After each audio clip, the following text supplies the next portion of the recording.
Bienvenue dans ce nouvel épisode de mes chansons, des textes de mes chansons que j'explique.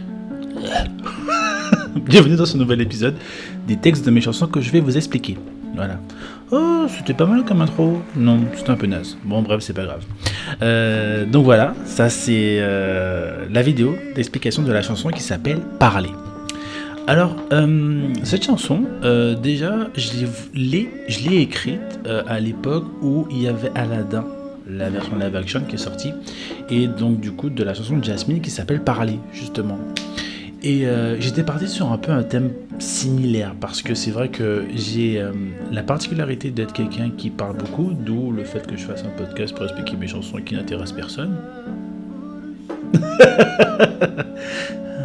Kira bref, donc du coup, et que je parle beaucoup, et que voilà, j'aime ça, et du coup je voulais écrire une chanson là-dessus, et en fait en l'écrivant, en la jouant surtout, parce que mon processus créatif c'est d'abord de trouver la mélodie et après de trouver les paroles, je sais pas, ça m'a lancé sur une histoire de séparation, de couple, de rupture.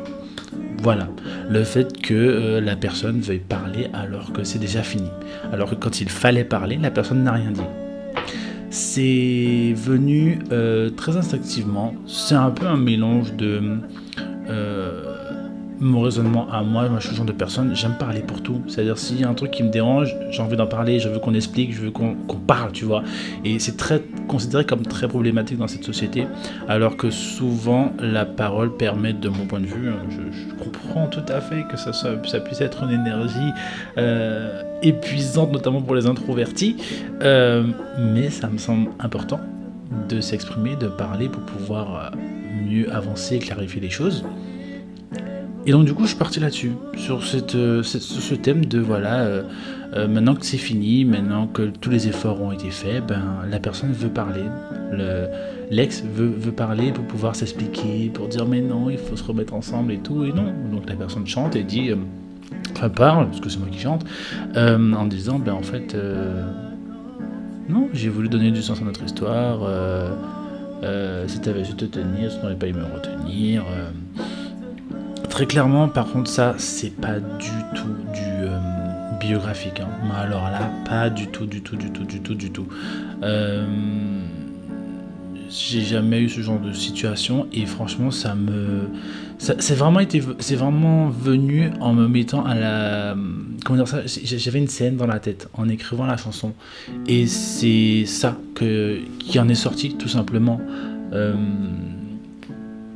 Des chansons, je l'ai au moins joué de 20 000 façons différentes, en rapide, en lente, avec un tempo un peu plus... voilà. D'ailleurs, je l'ai même modifié cette année parce que de base, le refrain devait être en deux parties, c'est-à-dire devait y avoir la partie qui disait pour qui tu te prends, voilà, devait être pas vers la fin, mais à chaque fois. Et en fait, je me suis dit non, je vais le garder pour la dernière fois en fait. Et j'aime beaucoup la façon cette chanson m'est venue. J'aime bien la façon dont je suis emmené à chanter et vers la fin monter dans ce que je peux faire de plus haut sur le fait de dire que voilà, que ce sont des cendres emportées par le vent, etc. Il y a beaucoup le thème du feu qui revient, la passion du coup, qui revient beaucoup dans cette chanson.